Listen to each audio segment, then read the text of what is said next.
Why did it come to this? Bakit nangyari ito?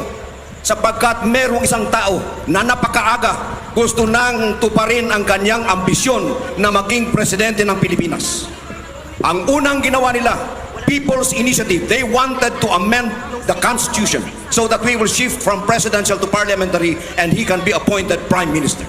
So that they will be able to position their local candidates so that in 2028, that man who has been salivating to become the next president could fulfill his dream.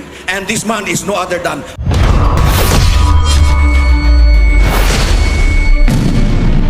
Isang mapagpalang araw na naman po sa ating lahat mga kapatid, mga kababayan at mga sa araw na ito, ang pag-usapan natin ay tungkol sa mga politiko na may mga ambisyon na maging isang pangulo. Kaya ibubuking natin ang kanilang mga plano.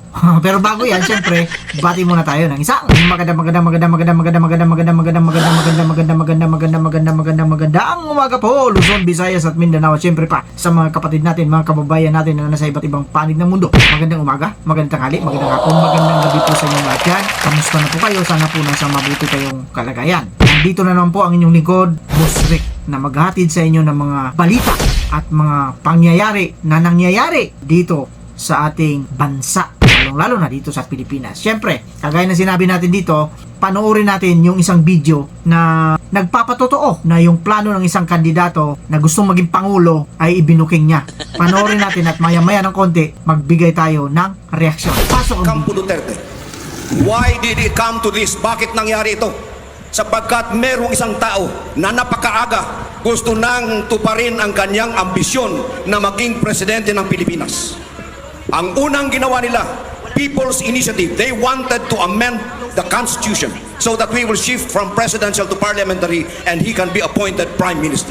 So that they will be able to position their local candidates so that in 2028, that man who has been salivating to become the next president could fulfill his dream. And this man is no other than Martin Romualdez. To reintroduce myself, because I am sure that many of you were not born yet when I became your governor in 1998. Ako po si Manny Piñol, anak ng Mlang. I graduated valedictorian from high school and elementary. I hold a doctorate degree in rural economic development. I was mayor of Mlang, governor of Cotabato, vice governor of Cotabato, secretary of agriculture, chairman of the Mindanao Development Authority, and the first and only Filipino to be elected chairperson of the United Nations Food and Agriculture Organization.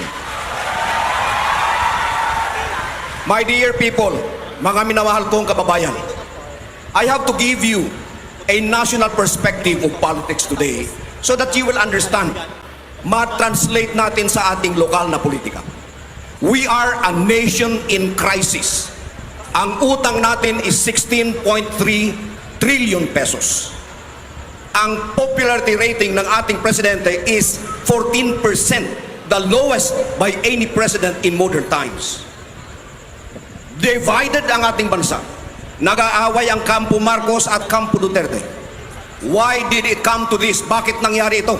Sapagkat merong isang tao na napakaaga gusto nang tuparin ang kanyang ambisyon na maging presidente ng Pilipinas.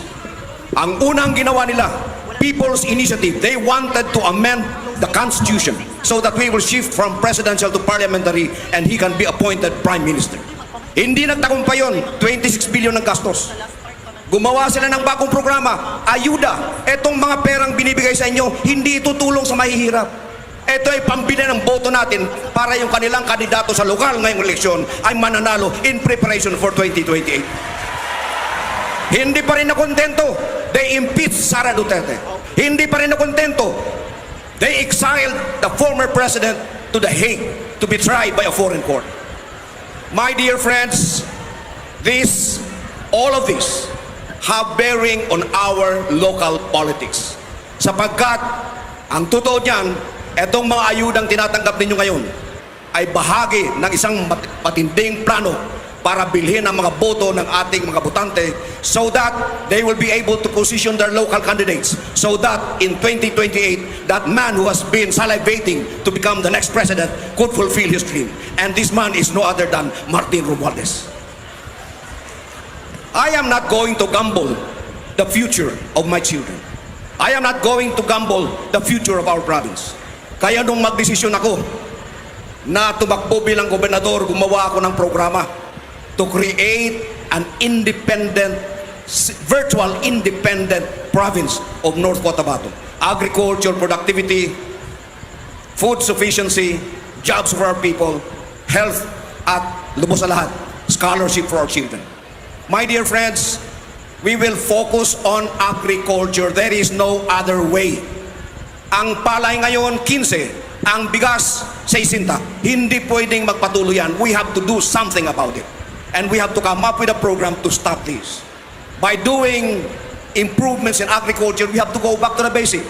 Hydrology study, soil analysis, and then we support our farmers by starting what I call corporate governance. Makikialam na ang provincial government sa pamamagitan ng provincial economic enterprise in buying the palay of your tatay and nanay sa magandang presyo at ibenta natin sa lokal na palengke sa magandang presyo.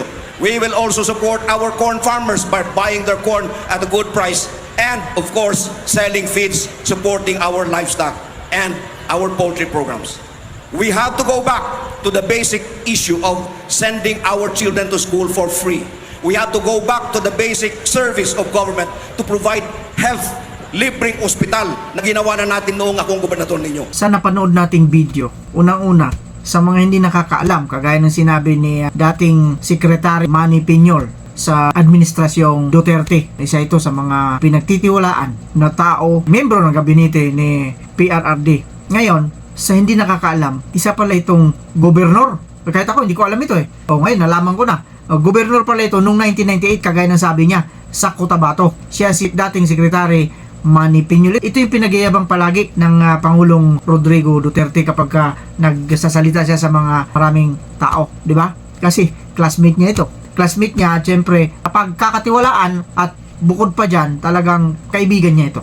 At syempre, pinagmamalaki niya parati itong mga kagaya ni Manny Piñol. Ngayon, nabuking ang plano ni Tamba. Ngayon ko lang din narinig ito. Although, noon, umaalingas-ngas na ito. Pero ngayon, may nagpatunay na talaga na ganyan talaga ang plano pala nitong si Tamba. Kaya pala, lahat na ginawa niya, yung tinatawag nilang tupad, mayroon pang mga AX, mayroon pang mga, ano pa yan, popis. Yan yung mga, kasi sa panahon ngayon, election time, siyempre lahat ng baho mo kakalkalin kung may baho ka.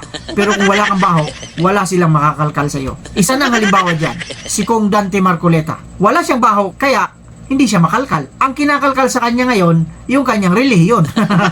Ganyan ang panahon pag eleksyon. Magkapatid, nagiging magkaaway. Magkaibigan, nagkakahiwalay ng partido. Nagkakaaway din, nagbabatuhan ng putik ng may putik. Kaya ang sabi nga nila putik naman ngayon, dito sa mga sinabi niya, naliwanagan tayo kung ano talaga yung kanilang balakin sa buhay, kung ano talaga yung kanilang pangarap sa buhay.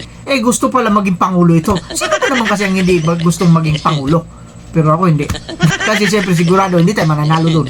Pero sila, yun ang gusto nila. Kasi siyempre, number one, pinsan niya yung pangulo ngayon. Romualdez, pareha sila Romualdez. Magkamag-anak sila sa mother side. Yung nanay ni PBBM is Romualdez na taga Leyte.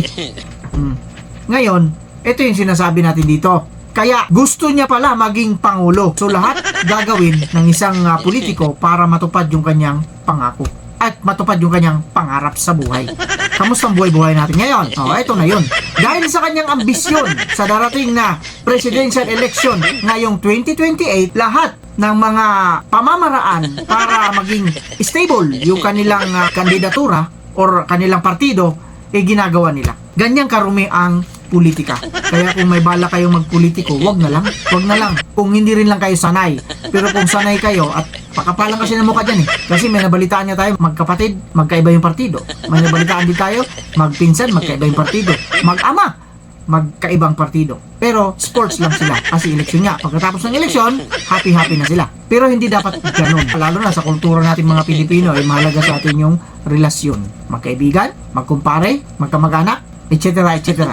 With that, sana may natutunan tayo dito sa video na ito. Ako, mayroon akong natutunan dito. Ewan ko lang sa inyo, i-comment nyo dyan sa baba. At sana may natutunan din kayo sa pinalabas nating video na ito. Kagaya ng sinasabi natin dito, mag-iingat tayong lahat. Pwera lang sa mga taong hindi nag-iingat.